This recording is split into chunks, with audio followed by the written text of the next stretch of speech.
مضل له ومن يضلله فلا هادي له أشهد أن لا إله إلا الله وأشهد أن محمدا عبده ورسوله اللهم sholli ala Muhammad wa ala ali Muhammad. Tentu yang pertama kita bersyukur kepada Allah atas semua nikmat yang Allah titipkan kepada kita. Kita tahu bahwa setiap nikmat akan dimintai pertanggungjawaban. Maka pastikan kita punya jawaban yang baik di sisi Allah ketika nanti kita ditanya untuk apa nikmat yang Allah titipkan kepada kita. Kesehatan mata kita pasti akan ditanya untuk apa kita gunakan. Kesehatan badan kita yang selalu kita mintakan, apakah sudah menjadi bekal untuk ibadah kita kepada Allah Subhanahu wa taala? Apakah kesehatan pendengaran kita termasuk bersih dari hal-hal yang tidak diizinkan oleh Allah Subhanahu wa taala? Terutama umur muda kita akan ditanyakan secara khusus. Secara umum umur akan ditanyakan secara keseluruhan, tetapi waktu muda ditanya secara khusus. Tidaklah bergeser Bani Adam nanti di padang mahsyar kecuali ditanya kepada beberapa hal, diantaranya adalah umur kita. Umur secara keseluruhan ditanya untuk apa, kemudian secara khusus pada waktu muda kita umurnya untuk apa. Maka yang masih muda-muda diperhatikan bahwa ada perlakuan khusus. Itulah mengapa di antara yang mendapatkan perlindungan di padang mahsyar adalah seorang pemuda yang hatinya terpaut kepada masjid. Karena apalagi zaman sekarang di mana fitnah zaman sedemikian dahsyat, kita waktunya terambil tidak terasa. Memang sudah berubah zamannya. Zaman kita dulu, seangkatan saya, kuliah itu belum ada HP. Belum ada HP kuliah itu. Saya mulai tahu ada HP, itu pun HP balok itu sudah semester akhir. Nokia yang balok itu, sebelumnya nggak ada.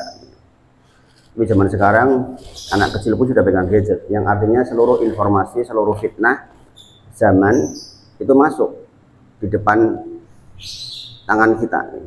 Kita bisa mengakses seluruh dunia hanya dengan dari tangan kita, dan ini sesuatu yang dikhawatirkan Rasulullah sesungguhnya. Rasulullah tidak mengkhawatirkan kemiskinan dari umat, tapi yang dikhawatirkan ketika seluruh dibuka oleh Allah Subhanahu wa taala. Dan zaman itu zaman sekarang. Apa yang tidak bisa dilihat sekarang di dalam HP? Sehingga kalau kita teliti, hampir seluruh pemuda kita sudah pernah melihat film jelek, bahkan di pondok sekalipun. Nah, ini tantangan zaman, berbeda dengan zaman kita dulu. Kita dulu melihat gambar jelek itu sangat jarang, hampir tidak pernah. Makanya pertahanannya juga harus lebih baik, pikirnya harus lebih banyak, karena memang keadaannya sudah berbeda. Maka Rasulullah betul bersabda, khairul qurun qarni, sesungguhnya sebaik-baik generasi adalah generasiku. Sumalati yalunahum, kemudian generasi setelahku, kemudian generasi setelahku, dan semakin kesini generasi semakin buruk. Maka kita memohon kepada Allah diberikan keturunan yang dijaga oleh Allah Subhanahu wa taala dari seluruh fitnah zaman. Terlebih kita tahu bahwa investasi kita sebagai orang tua nanti anak-anak kita, kalau kita sudah meninggal, waktu kita di dunia tinggal sebentar. Di atas 50 tahun itu sudah sebentar lagi. Bukan jatah waktu yang banyak lagi, itu sudah asar lah.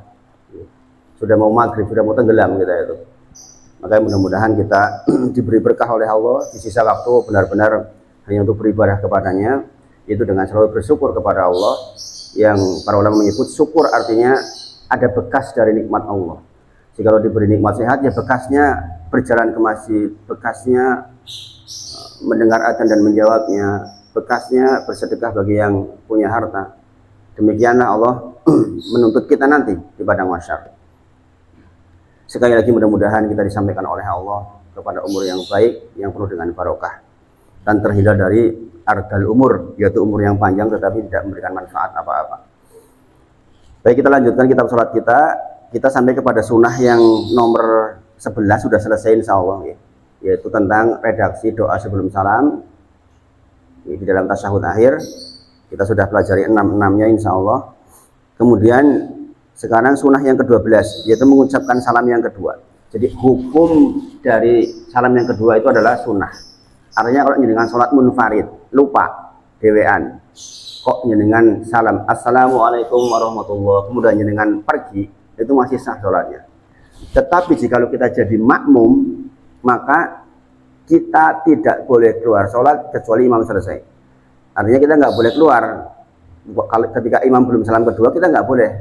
Karena apa? hukum dari sholat berjamaah hatta yansorif, mengikuti imam sampai selesai. Jadi kita meskipun hukum sunnah bagi salam kedua, tapi kalau bersama imam ada aturan yang mengikat lagi. Dan ini tidak saya bahas secara dalil karena saya kira ringan gitu dipahami untuk salam kedua ini. Kemudian yang ke-13 sujud tilawah, ini saya bahas khusus nanti lain waktu insya Allah. Yang ke-14 sholat ke arah sutroh. Di antara sunnah adalah sholat ke arah sutroh. Nah ini yang kita bahas pagi ini. Sunnah terakhir berarti sebelum masuk terhadap bab baru, yaitu tentang apa yang dibolehkan dan apa yang makruh di dalam sholat. Sujud tilawah ini dengan pelajari karena itu terkait dengan bacaan sujud tilawah ketika kita mendengar ayat-ayat sajdah. Nah, sholat ke arah sutroh ini sebaiknya kita juga tahu. Jadi aku pernah melihat ada orang sholat berjalan, pernah nggak lihat? Orang sholat maghrib, kemudian zikiran di setelah sholat, ada orang sholat di belakangnya. Dalam rangka apa? Mencari sutroh. Sutrohnya dia. Sutroh artinya apa? Pembatas, penghalang, penutup. Kemudian ketika orangnya pergi, maka orangnya jalan menuju ke sutroh berikutnya, yaitu ini. Itu bagaimana hukumnya? Apa boleh dipraktikkan seperti itu? Faktanya kita melihat di lapangan seperti itu. Maka kita lihat timbangan dalilnya, sehingga kita bisa melaksanakan yang paling bijaksana di antara yang ada. Kita milih yang mana maksudnya? Karena ini ada beberapa pendapat, ada 4 pendapat besar. Sehingga nanti kita bisa memilih yang paling bijaksana.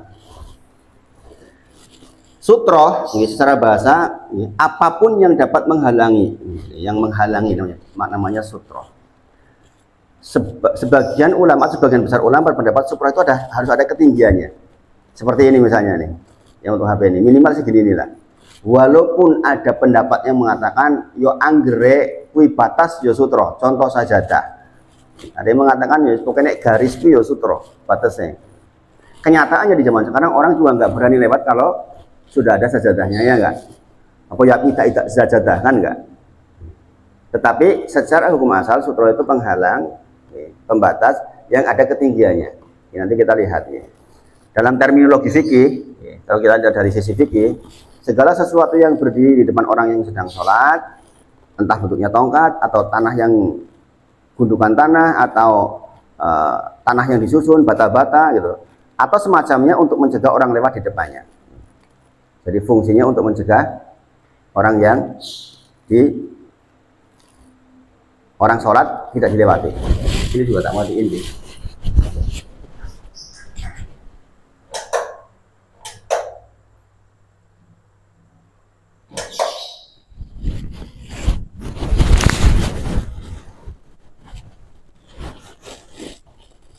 Kemudian, apakah ini disyariatkan? Iya. Sutroh itu disyariatkan.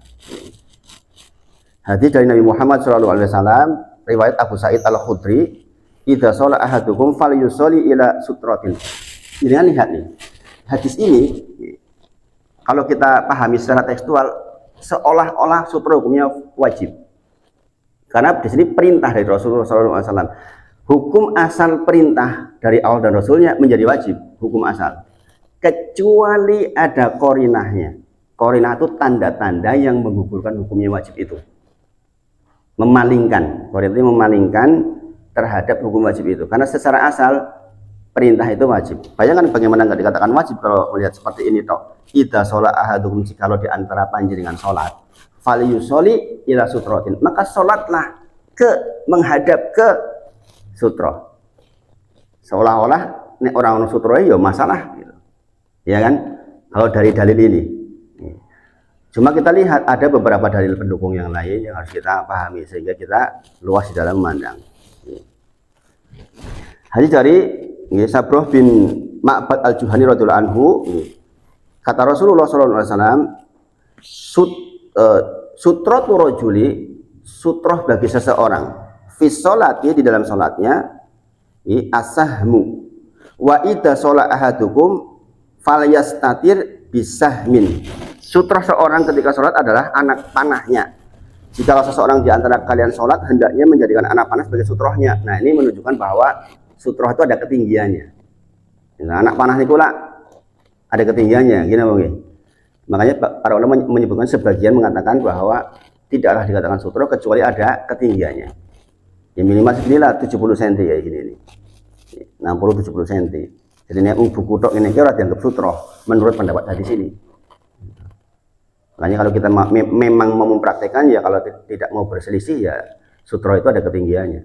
Sekali lagi dengan menghormati kalau ada orang yang mengatakan itu oke garis ya wis sutra. Ya monggo, saya nggak tahu dia pakai dalil yang mana. Sepanjang bisa menghadirkan dalil ya silahkan. Ibadah itu nanti nafsi-nafsi, jadi bertanggung jawab sendiri-sendiri. Makanya dalam masalah fikih jangan nyalahin orang lain, karena yang penting kita menimbang yang paling kuat menurut kita. Setelah kita menimbang dalil, kemudian dilaksanakan, nggak usah kemudian ngurusi ibadah wong liya ngapain. Nanti jangan ditanya ibadahnya dengan sendiri, bukan ibadah orang lain. Kadang-kadang di Indonesia banyak orang yang kepo sehingga terjadi pertengkaran dalam tanda kutip antar orang karena kepo itu. Kemudian sabda Nabi Muhammad SAW, la tusolli illa sutratin. Ini juga memperkuat lagi seolah-olah wajib. Tidak ada sholat atau jangan sholat illa kecuali ila sutratin, kecuali menghadap ke sutro. Bahasa Arab itu menakjubkan, hanya kata-kata double lam sama enggak double lam aja udah artinya beda jauh banget. Illa itu kecuali, ila itu ke, beda banget gitu. Makanya di dalam bacaan Quran kita, kalau kita nggak hati-hati, tasdid kelewat itu jadi masalah. Seperti dalam Al-Fatihah, iyyaka itu hanya kepada engkau, kalau iyyaka hanya kepada sinar mataharimu nanti jatuhnya. Jauh banget artinya. Makanya belajar tahsin lagi itu penting. Di antara perbuatan yang tidak sia-sia bahkan punya manfaat sangat besar adalah belajar tahsin kembali. Karena di antara ciri kesolehan apa? Kemarin membaca Al-Quran di sebagian malam. Ini ciri-ciri orang soleh itu. Quran surah Ali Imran ayat ke 113. Di antara ciri kesolehan adalah membaca Quran di sebagian malam. Nah itu membaca ora iso terus kepripun. Makanya bersibuk-sibuk untuk belajar tahsin itu penting. Sekarang itu di rumah kegiatan tahsin itu di hampir 100 orang, Mas Denny. Yang ngaji sama itu sekarang hampir 100 orang. Kegiatannya ya pokoknya pagi, siang, sore, malam, gak putus-putus belajar Quran. Masya Allah. Jadi sekarang ada ombak besar di wilayah kita, Mas Denny. Ibu-ibu hampir seluruhnya belajar ulang. Ya kita menyediakan waktunya, walaupun capeknya luar biasa. Yang ngajar tahsin itu 2 jam sekali pertemuan. Itu kayak mana rasanya, tapi ya demi mudah-mudahan menjadi bagian amal soleh untuk keluarga kita. La tusolli illa sutratin. Tidaklah sholat, janganlah sholat kecuali menghadap sutra. Wala tada ahadun yamuru baina yadaik fa in aba, katanya. Fal tuqatilhu fa inna ma'ahul qarin. Di sini ada kata-kata fa in aba. Sholat, jangan sholat kecuali jenengan menghadap ke sutra. Jikalau ada seseorang lewat di antara panjenengan dengan sutra, maka cegahlah dengan tanganmu. Fa'in aba, jikalau dia enggak mau, aba itu enggak mau, enggan. Yo ben bae aku liwat bae misalnya. Kata Rasulullah, fal tuqatilhu, maka perangilah dia. Fa'inna ma'ahul qarin. Karena sesungguhnya dia itu setan. Bayangin, itu kalau kita memahami hadis ini tekstual, bahaya. Suruh diperangi, suruh diperangi, bayangin. Makanya saya pernah melihat ada orang tua sholat no cilik lewat jewer. Ono liwat di jewer itu. Wah, stres anak kecil itu, nggak bakal mau ke masjid lagi gara-gara itu. Jadi memahami hadis seperti ini, yang seperti ini jangan tekstual. Ya, dengan lihat literasi terkait dengan hadis ini. Maksud fal tuqatilhu di situ, perangi maksudnya. Ingat, tujuan diadakan sutra itu adalah untuk mendapatkan kekhusyukan di dalam sholat. Ini poinnya ini. Rasulullah memberikan syariat terhadap sholat terkait dengan sutra. Adanya sutra, pembatas, supaya kita tuh khusyuk di dalam sholat. Oh teneh nih awet dewe diliwati kemudian kayak gini ke orang apa ya khusuk? Ya nggak bakal khusuk loh. Maksudnya adalah ya kita mencegah dengan tangan kita semampu kita untuk memberitahukan. Kalau niatnya orang lewat saja ya sudah, oh bagaimana lagi? Jangan kemudian kita konsentrasi ke situnya. Kenapa dikatakan faltu qatilhu? Karena dianggap seperti setan. Kenapa seperti setan? Pekerjaan setan itu mengganggu kekhusyuan sholat kita. Jadi dengan tahu di antara setan yang dikirim ketika sholat adalah nyebul-nyebul lubang angin kita. Yang udah tua-tua ngerasa banget. Kok kayak ngentut ya? Ngentut ora yo, ngentut ora yo. Sampai pun seperti itu dikirim oleh setan tuh. Jadi macam-macam setan yang dikirimkan ketika kita sholat itu. Atau dalam ibadah secara umum.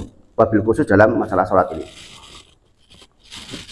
Jadi tujuan utama adanya sutro adalah agar khusyuk di dalam sholat. Lah nek ono sing orang gawe khusyuk yo kuwi lho jenenge setan itu maksudnya. Paham ya? Paham ya? Bukan sejatinya dia setan secara zatnya, bukan, tapi sifatnya itu seperti sifat setan, yaitu mengganggu kekhusyukan orang sholat. Ini mau liwat-liwat dengar dhewe lah berarti ganggu. Berarti ngopo to kok liwat-liwat. Jadi janganlah sholat kecuali menghadap ke sutro, dan jangan biarkan seseorang lewat di depanmu. Jika ia enggan dilarang maka perangilah dia, karena sesungguhnya bersamanya ada korin, maksudnya setan. Ini memahami hadis ini harus bijaksana. Assalamualaikum warahmatullahi wabarakatuh. Nah, sekarang kita lihat bagaimana hukum menghadap sutro. 4. Makanya kalau jenengan nanti melihat praktek yang berbeda-beda jangan kaget. Biasa saja. Di tempat saya ada yang kalau sholat itu kalau sutrohnya pindah dia jalan. Contoh, dia makmum masbuk. Makmum masbuk. Kemudian kebetulan ketika makmum masbuk itu kita mulai sholatnya berdua. Ini saya dengan Amar di masjid belakang rumah saya itu masjid perumahan. Yang kalau duhur asar itu nggak ada orang. Yang adzan kita, yang sholat kita berdua toh. Karena pekerja semua, nggak ada bapak-bapak di situ loh siang hari. Maka kita mulai sholat saya dengan Amar itu jejer kan. Kemudian ada orang datang. Orang datang. Ini selalu telat orangnya ini. Nggak tahu alasannya kenapa selalu telat. Akhirnya kan ke belakang. Ya kan. Ketika sholat selesai, karena dia mau masbuk, berarti dia masih melanjutkan 2 rakaat misalnya. Maka kemudian dia maju, digi dekat ke tembok. Selalu seperti itu. Nah, mungkin dia pakai pendapat yang pertama, bahwa wajib sholat menghadap sutro dengan dalil tadi. Idza sholat ahadukum falyusolli ila sutratin. Jikalau engkau sholat maka pastikan sholat menghadap ke sutro. Atau yang ini, la tusolli illa ila sutratin. Jangan sholat kecuali engkau menghadap ke sutro. Ini diambil menjadi hukum wajib oleh Ibnu Hazm Asy-Syaukani dan diperkuat oleh Nasruddin Al-Albani, ahli hadis mutaakhirin. Jadi 3 orang ini berpendapat wajibnya menghadap sutro. Makanya melaku-melaku dia ketika sholat. Ya kan? Persoalannya kalau di Indonesia khususnya yang madzhabnya Syafi'i, gerakan 3 anggota badan besar itu batal menurut madzhab Syafi'i. Yang kita udah pernah pelajari dulu. Jangan sholat.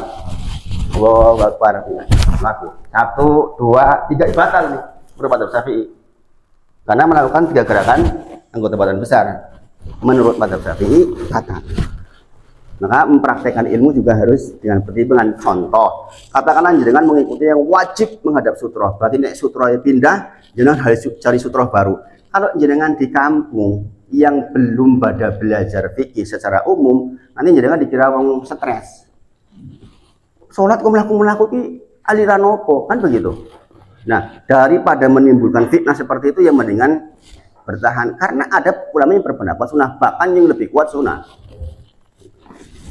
Paham ya? Tapi kalaupun ada orang paling penting kita yang udah belajar ngerti, oh maksudnya dia pakai pendapat yang pertama. Itu maksudnya itu. Sehingga kita bijaksana di dalam menyikapi. Oh jadi kalau ini kasih gendeng kok ya melaku jangan begitu. Dia lagi praktek mencari sutro. Yang kedua, pendapatnya adalah sunnah secara mutlak. Sunnah secara mutlak. Nanti kita lihat dalilnya. Kenapa kok ini berpendapat sunnah secara mutlak, dan ini adalah pendapat mazhab Syafi'i yang banyak digunakan di Indonesia, dan ini pendapat yang saya pakai. Ini pendapat yang saya pakai. Maka saya kalau sholat di belakang situ orangnya pindah, ya saya nggak jalan, karena saya meyakini bahwa menghadap sutra itu hanya sebatas mustahab atau sunnah. Dan saya juga mempertimbangkan bahwa gerakan 3 badan bisa gerakan 3 anggota badan besar bisa batal. Saya pertimbangkan itu juga, karena pendapat itu juga kuat di dalam mazhab Syafi'i. Makanya dalam ibadah itu kita menimbang-nimbang banyak sekali hal, tetapi sekali lagi itu untuk keperluan kita secara pribadi. Sepanjang masih dipayungi dalil, maka silahkan. Kita tidak perlu saling mencela gitu. Jadi menurut pendapat mazhab Syafi'i sunnah secara mutlak. Dan ini juga salah satu pendapat dalam mazhab Imam Malik. Jadi ini imam besar yang berpendapat sunnah. Dan ini memang pendapat yang lebih kuat. Yang ketiga, sunnah jikalau dikhawatirkan ada yang lewat. Ini pendapat Malikiyah dan Hanafiyah. Pendapat mazhab Hanafi, mazhab yang paling tua. Dan pendapat Malikiyah, mazhab setelah Hanafi, gurunya Imam Syafi'i. Itu berpendapat sunnah jika khawatir ada yang lewat. Maksudnya begini, kalau jenengan datang ke masjid ini, Pak Tono misalnya yang rajin kasih ke masjid, sholat dewean, kan ya orang khawatir tuh. Orang khawatir masih liwat-liwat maksudnya Pak Tono, ya kan? Nggak khawatir ada yang lewat-lewat. Maka kalaupun Pak Tono sholat di situ tanpa sutro, menurut pendapat Maliki dan Hanafi, no problem, ya masih liwat. Kecuali jenengan datang ke tempat yang ramai, di Masjid Agung misalnya, banyak pengunjung, ya kan? Jenengan khawatir ada yang lewat, maka sunnah itu pun hanya sunnah, itu pun sunnah, bukan sampai derajat wajib. Kalau pun jenengan tetap di situ ada yang lewat pun tetap tidak masalah maksudnya, karena hukumnya hanya sebatas sunnah menurut pendapat Malikiyah dan Hanafiyah. Yang keempat, sunnah bagi imam dan munfarid. Sunnah bagi imam dan munfarid. Berarti nek makmum ada sutrohnya enggak? Menurut pendapatnya keempat ini enggak ada sutrohnya. Makanya orang liwat dengan makmum ya ora apa-apa, dan itu terjadi zaman Rasulullah SAW, bahkan pakai unta liwatnya. Bukan cuma manusia lewat, unta ngliwati wong lagi sholat. Yang punya sutroh adalah imam dan sholat munfarid. Munfarid sholat sendirian maksudnya. Jadi kalau selain itu menurut pendapat yang kuat adalah tidak masalah. Jadi 4 ini pendapatnya. Jadi kalau kita ada yang melihat orang yang jalan-jalan, oh berarti dia pakai hukum yang wajib. Bukannya orang sutroh yo orang. Dengan dalil la tusolli illa ila sutroti. Atau ketika idza sholat ahadukum, ketika jenengan sholat maka fal yusolli ila sutroti. Sholatnya menghadap ke sutroh. Pakai dalil itu. Nah, sekarang kita lihat mengapa ada yang berpendapat sunnah. Kita lihat nih.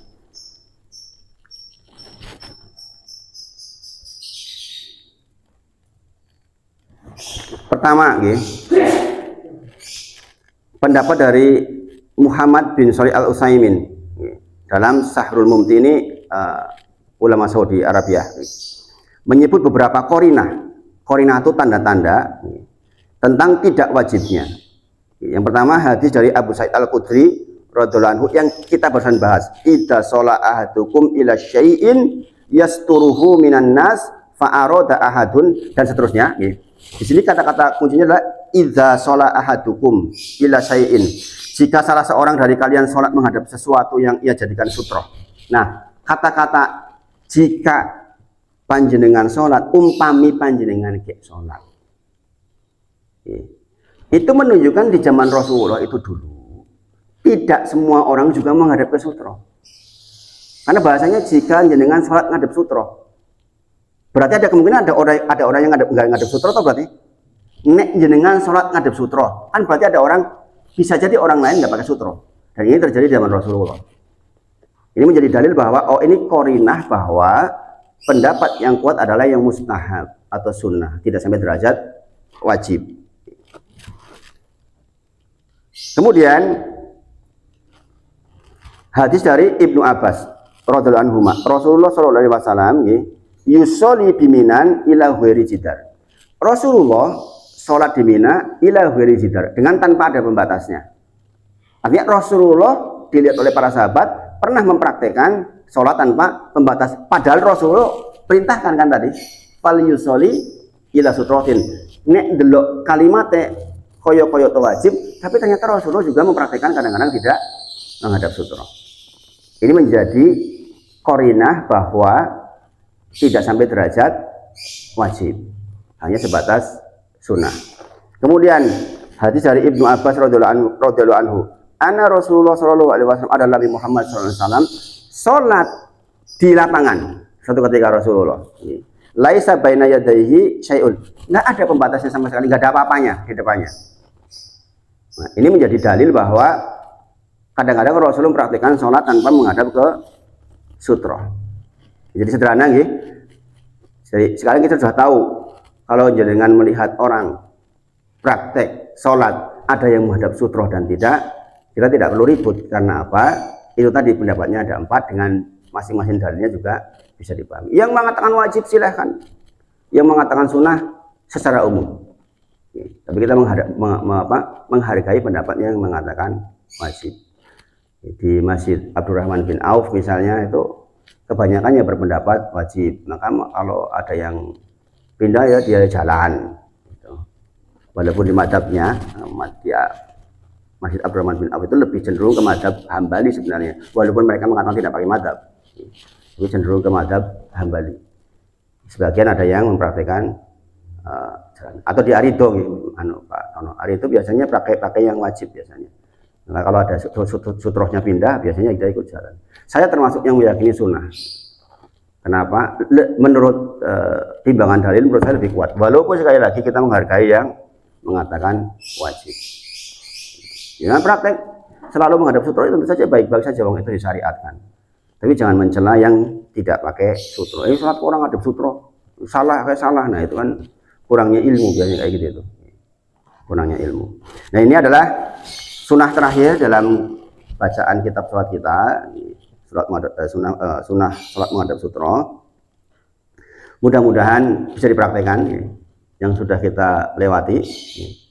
Lali kabeh apa enggak?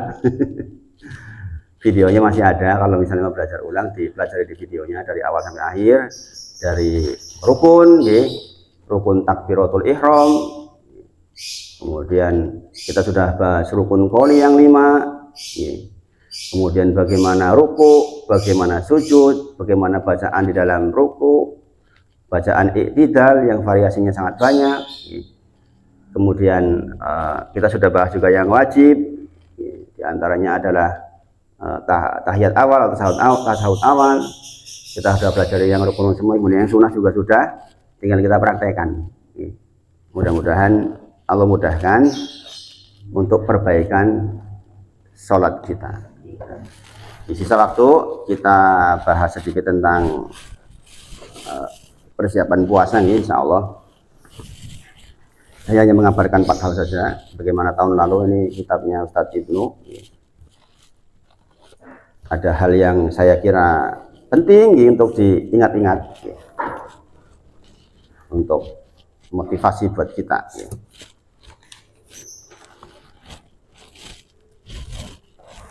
Jadi perhatikan ini. Ini sesuatu yang perlu menjadi perhatian. Ramadan, semua orang tahu itu bulan yang penuh berkah. Saya nggak perlu menjelaskan panjang lebar. Tetapi perlu yang ketahui, Ramadan ini biasanya dinanti oleh orang yang memenuhi 2 syarat, yaitu yang hatinya dihiasi dengan keimanan. Hatinya dihiasi dengan keimanan. Jangan tahu bahwa iman itu sangat lekat dengan ilmu. Kita nggak bisa memisahkan antara iman dengan ilmu. Karena kita mengimani sesuatu karena ada ilmu yang melatar belakang. Sebagaimana sering saya sampaikan, jenengan mau duduk pagi seperti ini karena tahu ilmunya bahwa duduk seperti ini itu berpahala, duduk seperti ini adalah kewajiban. Ya kan? Kalau tanpa tahu itu ya gimana kita mengimani? Maka Ramadan itu selalu dinanti oleh orang-orang yang punya iman, adalah orang-orang yang memang suka dengan majelis ilmu. Dan jenengan juga tahu bahwa di antara ciri hati yang ikhlas, ciri hati yang selamat adalah dia menyibukkan diri di dalam majelis ilmu. Apalagi yang masih muda-muda, muda-muda nggak suka dengan ilmu bagaimana? Pemuda zaman sekarang itu tantangannya menjadi kaum rebahan. Ini kali HP yang kasur, tekan dari pagi ketemu pagi itu yang bahayanya zaman sekarang. Kaum rebahan. Nggak kayak zaman kita dulu. Kita dulu kegiatannya kan, aktivitasnya kan di luar. Ini Mas Denny juga mengalami kayak gitu Mas Denny. Pak Tono juga kan. Mana ada dulu pemuda kok duduk jengkluk nyekali gadget kan, nggak ada. Kita main di sungai, saya masih ingat betul. Pulang sekolah yo nggak ada kok anak nggak bisa salto. Saya pinter banget salto dulu. Salto putar 2 kali yo pinter yo. Memang begitu. Nggak ada anak nggak bisa naik pohon kelapa. Saya di kampung ya. Pinter naik pohon kelapa, pinter ngambil kelapa tuh ya pinter saya dulu. Sehingga sehat di dalam apa namanya itu, terutama otaknya, karena bahwasanya murni-murni, nggak kayak sekarang. Anak SMA yang dilihat perempuan nggak pakai baju, ya bagaimana coba? Kalau kita memperturutkan seperti itu kan bahaya banget.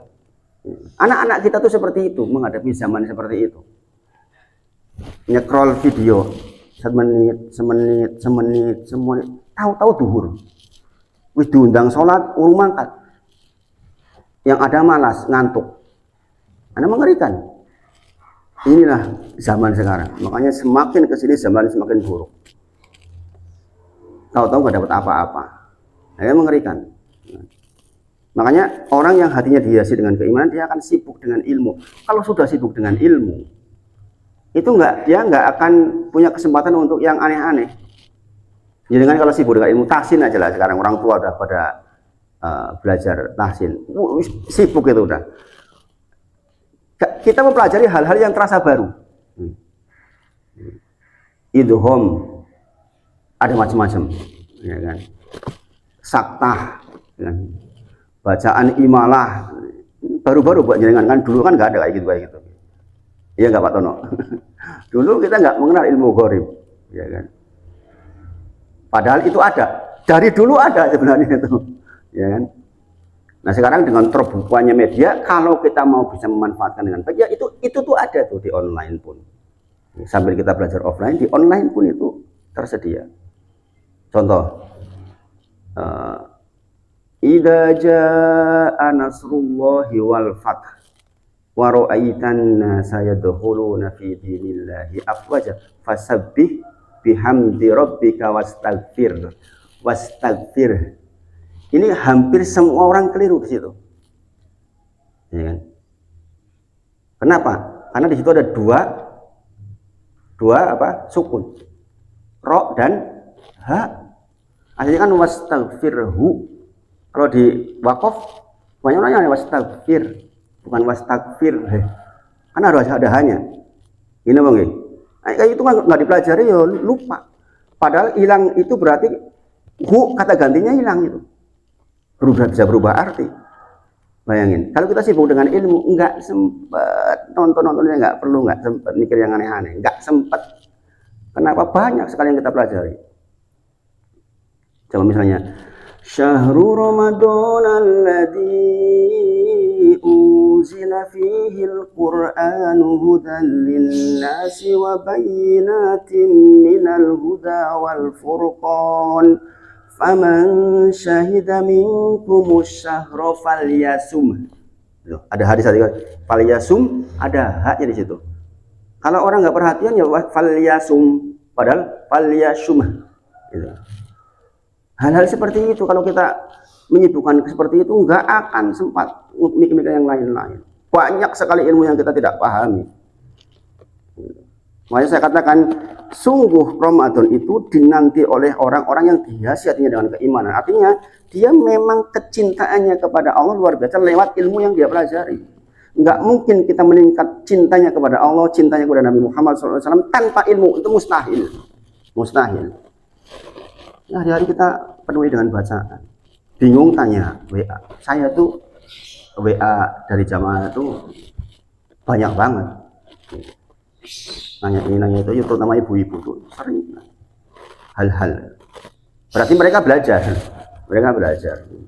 Yang kedua,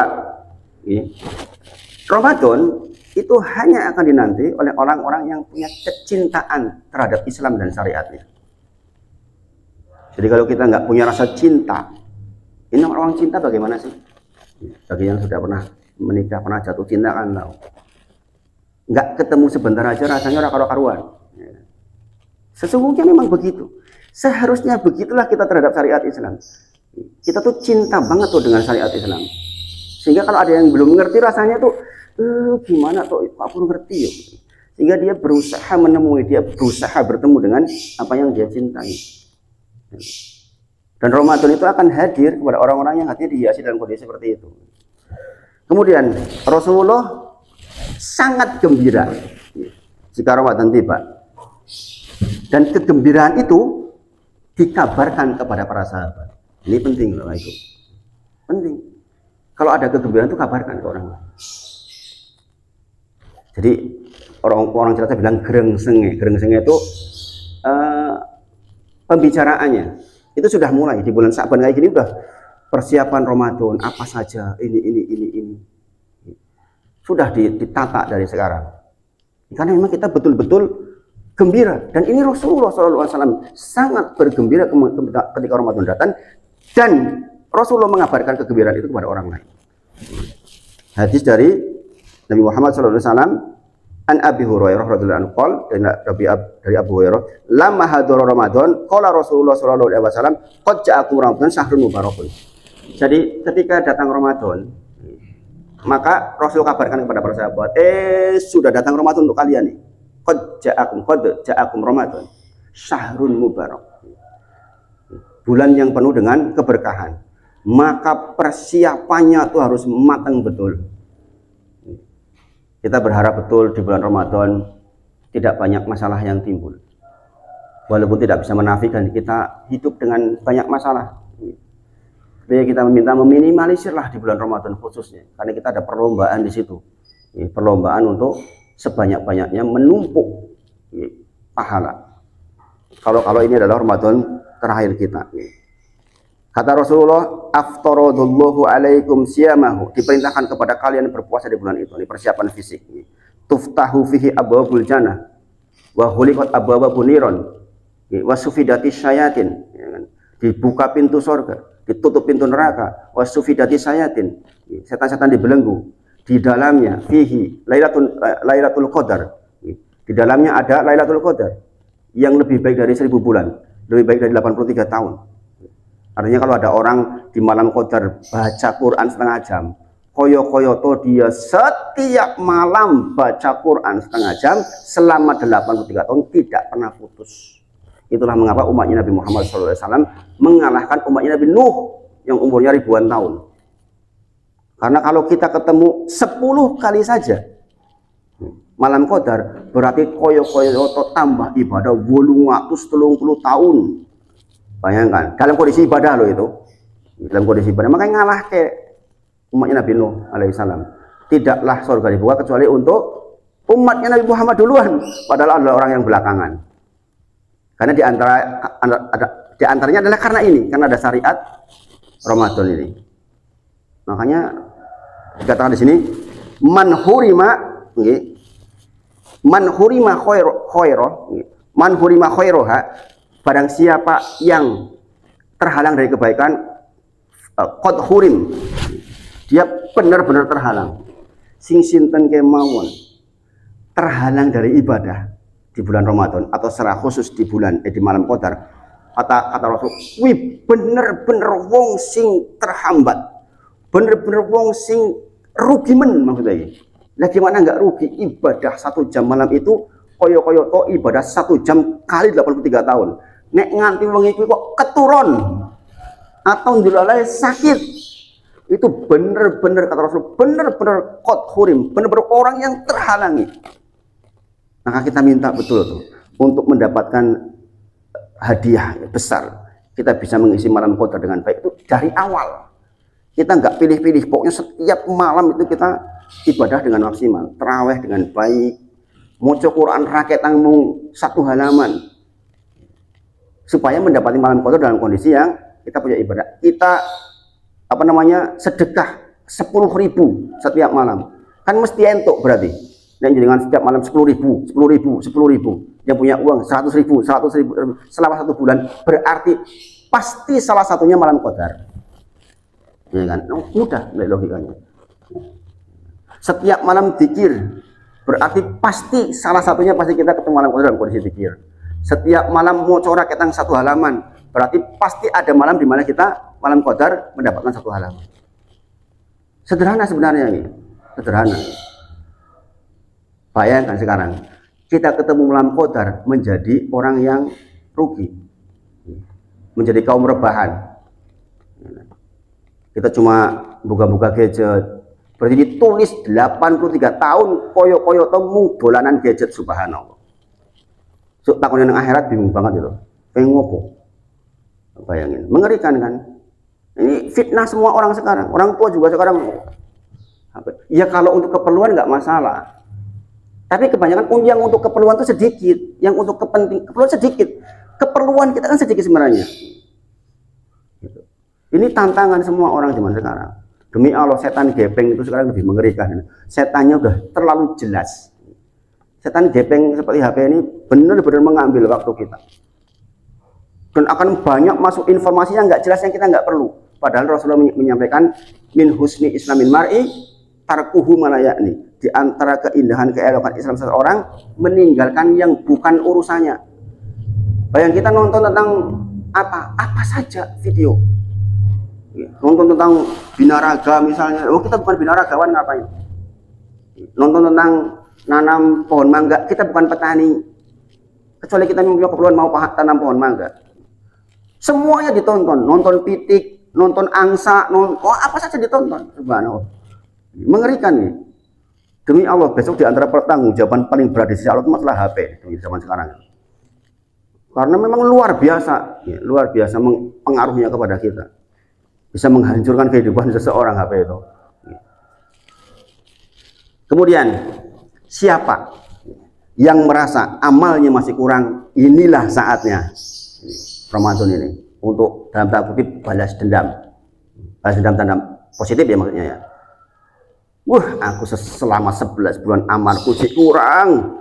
Maka sekaranglah saatnya kita untuk memperbaiki diri. Terus menerus menambah kekurangan dan meraup kebajikan. Meraup keuntungan banyak, yaitu besok bulan Ramadan itu. Makanya kita berdoa mudah-mudahan umur kita sampai ke sana, sampai selesai mudah-mudahan.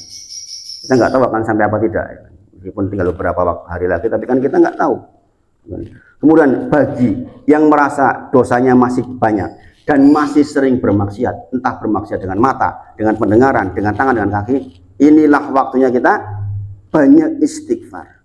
Dan di antara intisari puasa adalah istighfar. Kita sudah pernah bahas panjang lebar 13 manfaat istighfar. Sudah bahas dari A sampai Z. Sekaranglah waktunya kita mengimplementasikan banyaknya istighfar untuk memperbaiki apa yang sudah lewat kita selama 11 bulan. Kalau itu adalah Ramadan terakhir kita sudah insya Allah benar-benar sudah dibersihkan dari seluruh kekurangan kita. Kita mohon betul sama Allah tuh. Jadi ini yang perlu diperhatikan, insya Allah kita sudah di bibir Ramadan. Masih ada pertemuan satu kali lagi nggak Ramadan? Atau masih ya? Masih satu kali pertemuan lagi ya untuk yang. Kalau untuk sepanjang Ramadan insya Allah saya banyak buka bersama di sini. Di atas 10 hari kayaknya di sini itu. Cuma untuk terawihnya kayaknya cuma 4 kali.